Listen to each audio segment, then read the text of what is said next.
You know what's funny. Everyone keeps saying they want to be saved. But when someone tries to tell them the truth, they cover their ears. They say they're looking for answers, but the second the answer doesn't fit their comfort, they call it madness. People don't really want the truth. They want reassurance. They want someone to pat them on the head and tell them everything's fine, even when it's burning down around them. They'll pray for help, but when help comes wrapped in words that make them uncomfortable, they walk away like they never asked for it. People always talk about how much they love the truth. They post about it, preach about it, demand it from others. But the funny thing is, the moment the truth starts scraping against their comfort, they flinch. They twist it, deny it, mock it. Anything to make it softer, easier to swallow. Because truth isn't gentle. It doesn't care about feelings. It doesn't wait for you to be ready. It just arrives, uninvited, and starts tearing down the little illusions you built to feel safe. And that's the part people can't stand.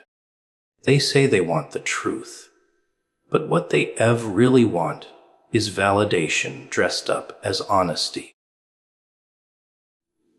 They want to hear that they're good, that they're right, that nothing's wrong with the way they live.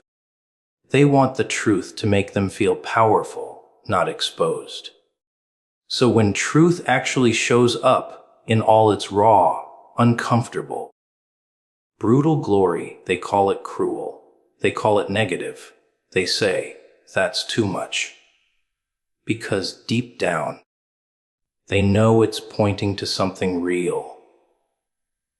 Something they've buried so deep, they forgot it was even there.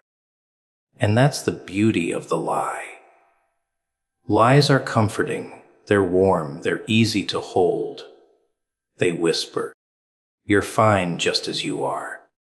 Don't change. Don't question. Lies tuck you in at night and stroke your ego while the truth waits outside, pounding on the door, getting louder every day you ignore it. You can see it everywhere. People surround themselves with echo chambers, with voices that sound just like theirs. They call that community, but it's really just insulation. It's a wall built from shared delusion. Everyone clapping for everyone else. No one daring to say, you might be wrong. Because being wrong feels like dying to them. They've built their entire existence on pretending they've got it figured out. And once you start living that way, truth becomes your enemy. You'll fight it. You'll mock those who speak it.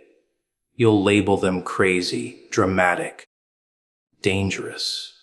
Anything to protect the fantasy, the irony. The truth doesn't need your approval. It doesn't beg to be believed.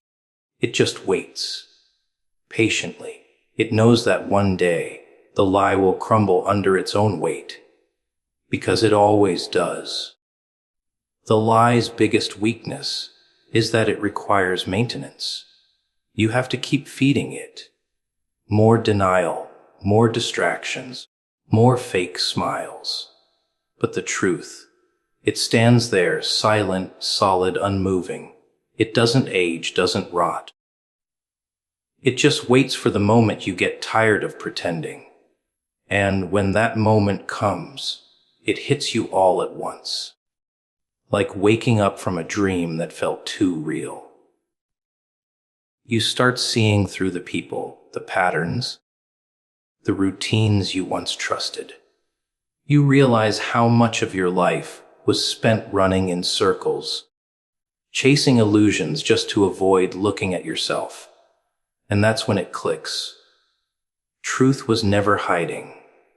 You were. You hid behind work, relationships, money, religion, noise. Anything that kept you from hearing that small, quiet voice whispering, "This isn't it." That whisper never stopped. You did. You stopped listening the moment the lie made you feel good. The moment the applause became louder than your conscience. You convinced yourself that peace meant silence, not realization. But real peace only comes when the truth finally settles in, even if it breaks you first. And maybe that's why most people run from it. They don't want to shatter.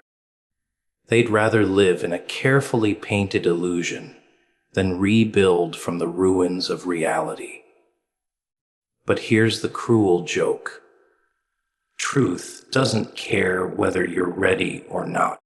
It doesn't care how safe your lie feels. It comes for everyone, in whispers or in storms. Some hear it and wake up. Others wait until it screams. And when it does, it's not asking for permission anymore. It's reminding you that you asked for it once. You begged for clarity, for answers, for purpose. You said, "I want to know." And now it's here, standing right in front of you, daring you to look it in the eye without blinking. The world's gotten so loud that silence feels unnatural now. Everywhere you turn, there's a voice. Someone selling you a dream, a belief, a distraction. You wake up to noise, fall asleep to noise, and in between you're drowning in it. The noise tells you what to want, what to fear, who to blame, who to follow. It tells you how to think before you ever get the chance to do it yourself. And the scariest part is, you don't even notice it anymore. It's become normal. You call it staying informed, being connected, but it's really just a leash made of sound. A never-ending hum of manipulation wrapped in entertainment. They figured it out, you know. They don't need to chain you up to control you. All they need is your attention. Because once they have that, they own you. You think you're choosing what you watch, what you listen to, but the truth is, it's choosing you. It's shaping you. Every scroll, every song, every perfectly crafted headline slides right into your subconscious, rewriting the script without you even noticing. You start believing thoughts that aren't yours, chasing desires that never belong to you and calling it freedom. Noise has become the new religion. People worship it without realizing it. They kneel before their screens, their feeds, their favorite voices, hanging on every word as if salvation depends on it. They don't meditate, they consume.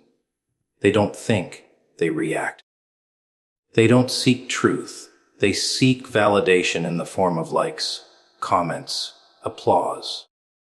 It's not communication anymore. It's addiction. You need the buzz, the chaos, the noise just to feel alive. And when it's gone, when it's quiet, you panic. Because in that silence, there's nowhere to hide.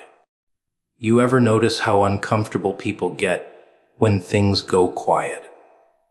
They reach for their phones, turn on music, talk just to fill the air.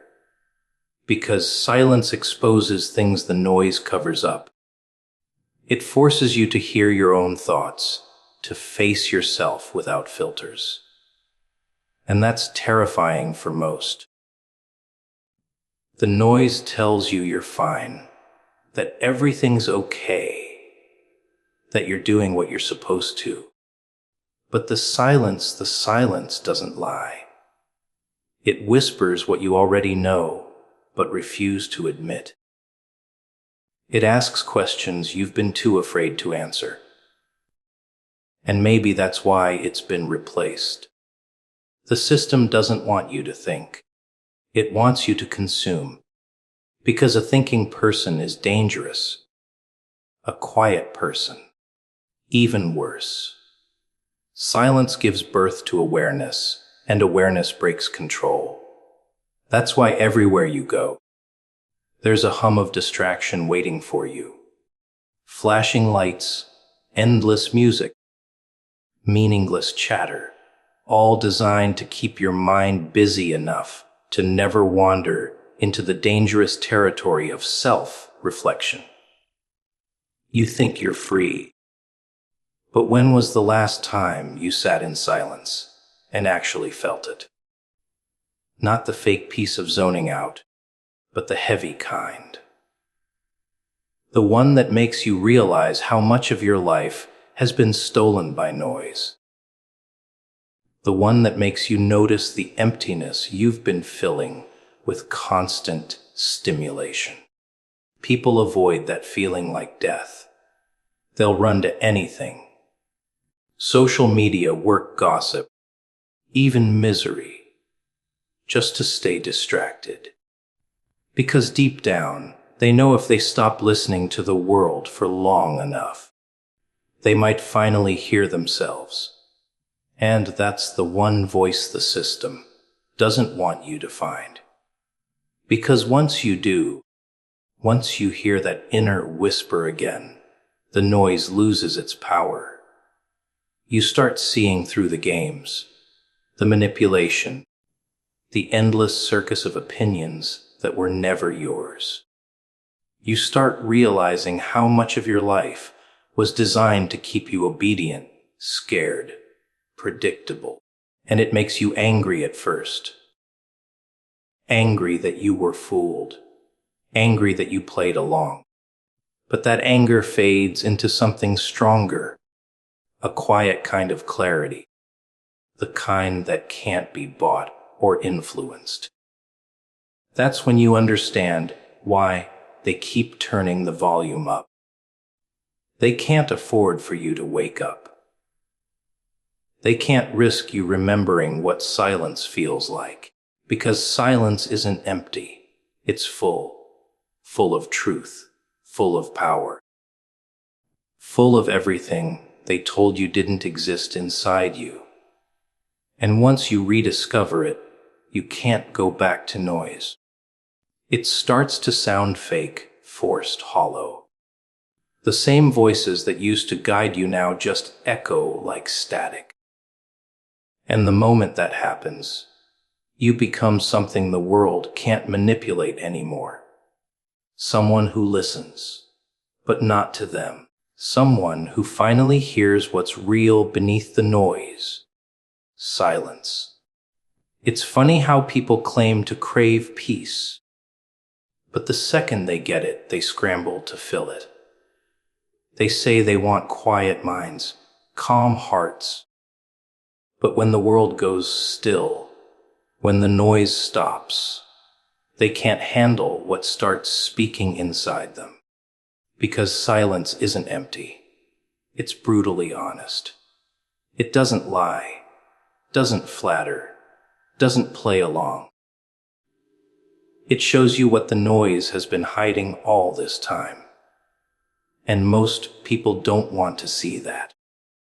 They don't want to face themselves. They'd rather stay distracted than deal with the voice that asks the hard questions, the voice that knows the truth. See, silence is where the real voice lives. Not the loud, demanding one that comes from the world, but the quiet one that's been whispering underneath all the chaos. It's patient, but it's sharp. It doesn't shout to get your attention. It waits for the moment you stop running. That's when you start hearing it. The thoughts you've ignored. The feelings you buried. The truth you've been pretending doesn't exist. It's all right there, waiting in the quiet, and it's relentless once it's found you. You can't unhear it. You can't escape it. That's why people fear silence. It's not the absence of sound that scares them. It's the presence of truth. You can see it in how people live. They surround themselves with noise because silence feels like confrontation. Every second of the day has to be filled with something. Music, chatter, screens, notifications. Because if they stop for even a minute, that voice starts to rise. The one that says, "You're not happy. You're pretending. You've lost yourself." They don't want to hear it, so they drown it. They call it staying busy, being productive. But it's really just running from their reflection. But here's the secret. Silence doesn't go away just because you ignore it. It waits. It seeps through cracks when you least expect it. In the middle of the night, when everyone's asleep and the room's too quiet, that's when it comes back. You can't scroll past it, can't mute it, can't reason it away. It speaks in that strange, familiar tone that feels both terrifying and comforting. It knows you better than anyone else. It reminds you of the things you lost chasing the noise. The moments you traded for validation. The pieces of yourself you gave up to belong. And the thing is, that voice isn't cruel.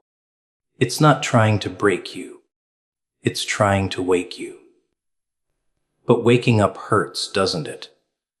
Because to wake up, you have to admit you've been asleep. You have to admit that the life you built might not be real. That the person you've been playing might not be you.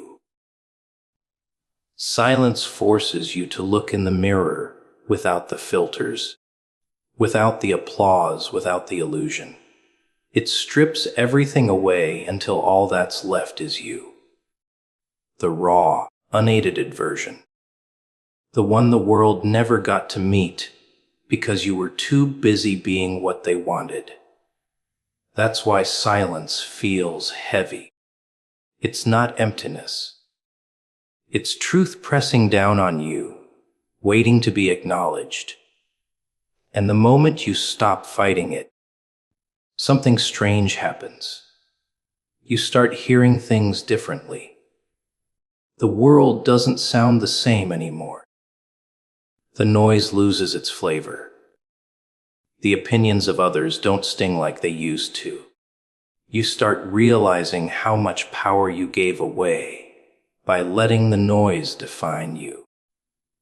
How much of your life was lived according to other people's expectations? Silence doesn't want your perfection. It wants your honesty.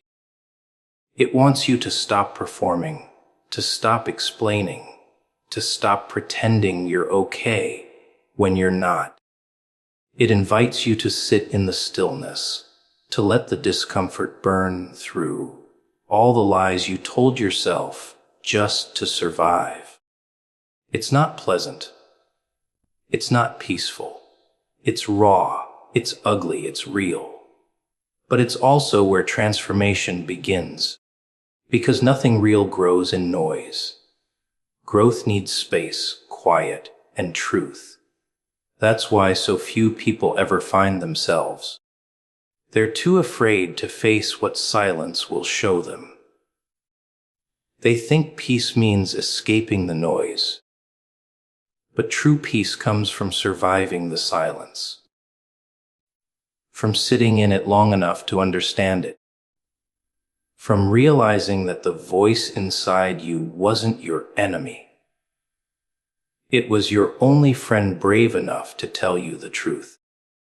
The noise outside wants your attention. The silence inside wants your awakening, and only one of them is on your side. People chase comfort like it's the prize, like the goal of life is to never feel anything sharp again. They call it peace, but it's not peace, it's sedation. They want calm without clarity, success without struggle, love without vulnerability. They wrap themselves in soft lies, thinking they're protecting their hearts, but all they're really doing is building a cage out of cushions. Comfort feels warm, safe, familiar. It whispers, "Stay here." You've earned it, even when it's slowly killing your drive. Because comfort doesn't grow you. It lulls you. It rocks you to sleep while your potential starves in the corner. You can see it in people's eyes. The dullness. The exhaustion. They're not tired from fighting battles.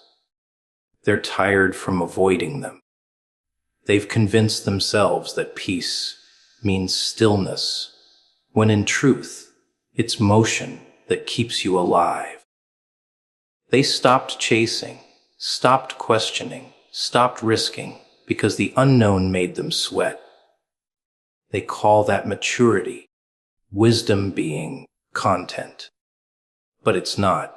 It's fear wearing a friendly face. Comfort is a slow poison, and it works best when you don't notice it sinking in. There was a time when you were alive, really alive. When risk made your heart race, when failure didn't scare you, because at least it meant you were trying. But the world trained you out of that. It told you to be reasonable, to take the safe road, to stay small. It made you believe that survival was better than living. And the moment you accepted that, you stopped being dangerous. Because a comfortable person is predictable. They don't rise, they don't fight, they don't question. They just exist. And that's exactly what the system wants. Comfort builds traps that look like blessings. The job that pays enough to keep you quiet. The relationship that feels secure but drains your soul. The routine that feels productive but keeps you numb. You tell yourself you're doing fine, that you're grateful, that you're just keeping it steady. But deep down, there's that tiny spark that still remembers what freedom felt like. The version of you that didn't care about being liked. That didn't need permission to take up space. That didn't apologize for wanting more. Comfort killed that version. Not with violence, but with softness. The real danger of comfort is how it rewires your mind. It convinces you that struggle means failure.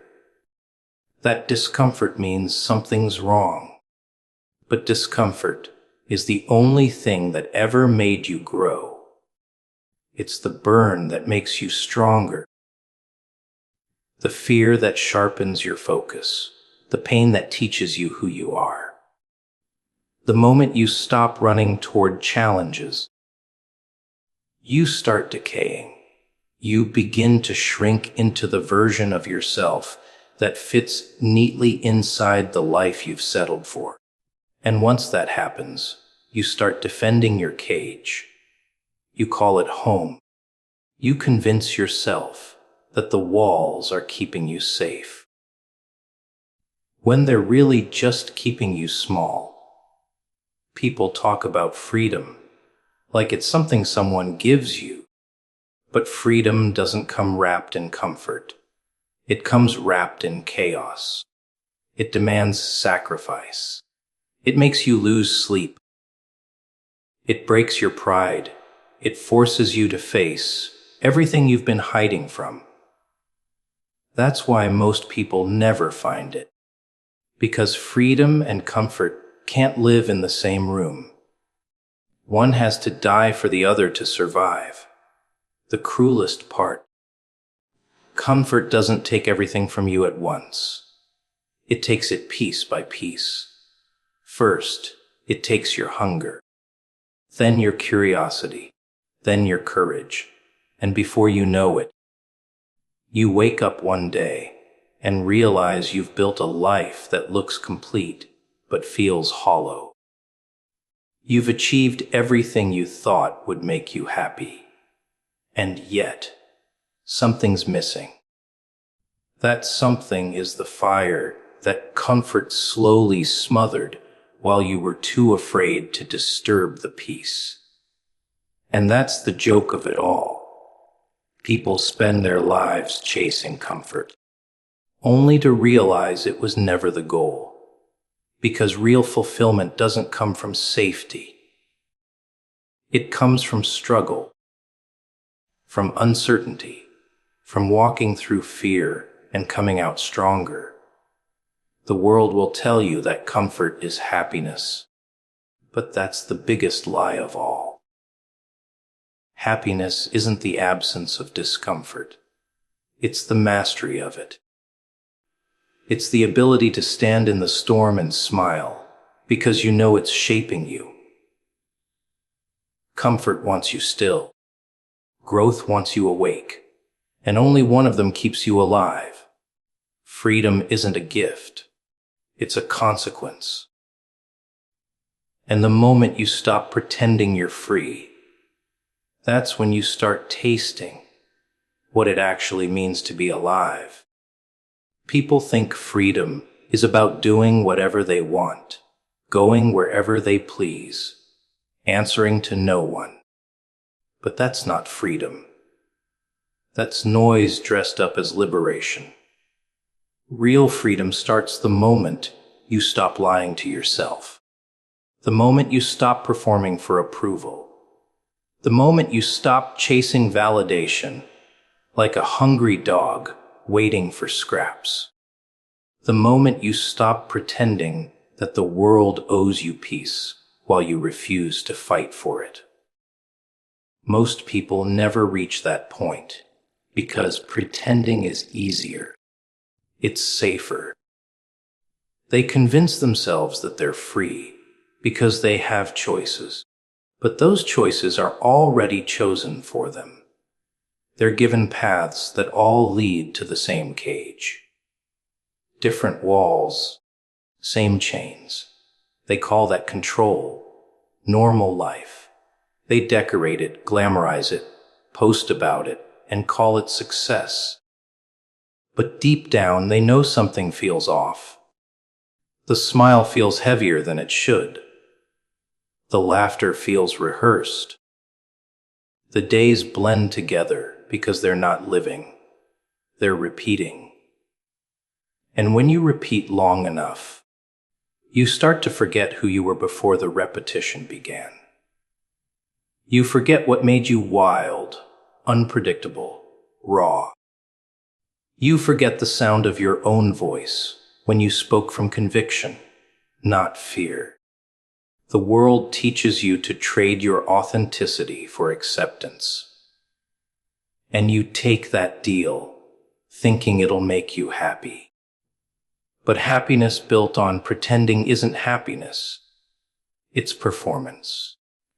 You become addicted to applause. And every time the world goes quiet, you start to crumble. That's not freedom. That's slavery dressed in designer clothes. When you stop pretending, you start losing things. Friends who only loved the version of you that entertained them. Jobs that depended on your silence.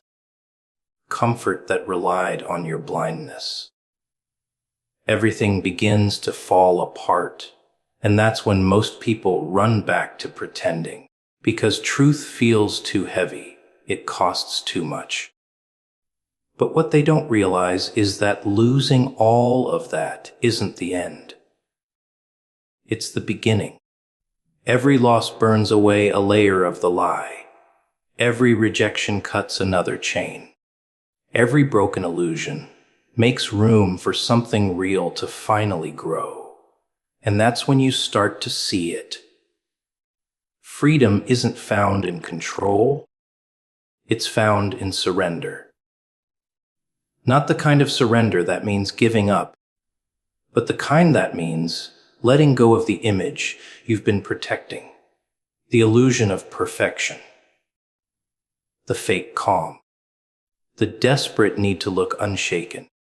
You realize that the things you were trying so hard to keep together were the very things suffocating you. The moment you stop trying to hold it all up, something shifts. You breathe differently. You think differently.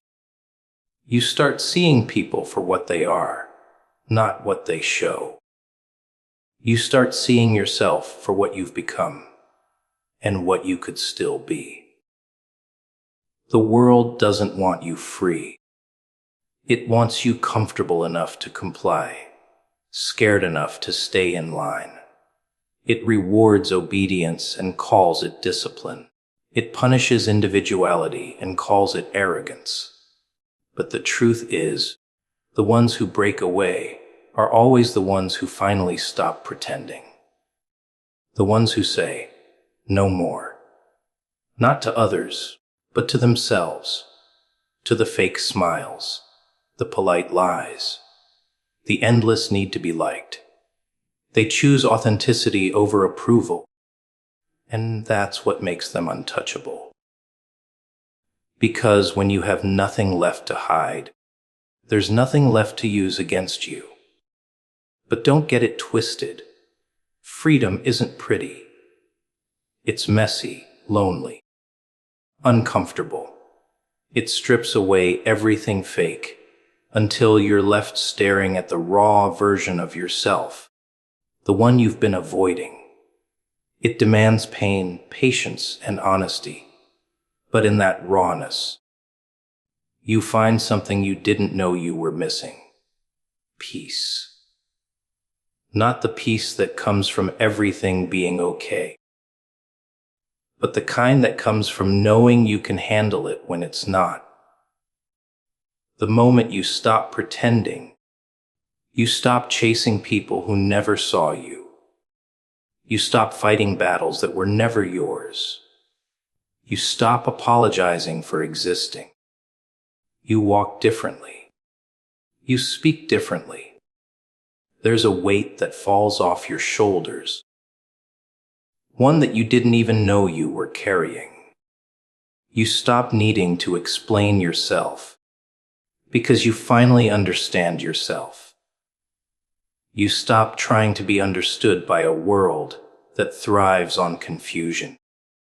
And that's when they'll call you strange, cold, even dangerous.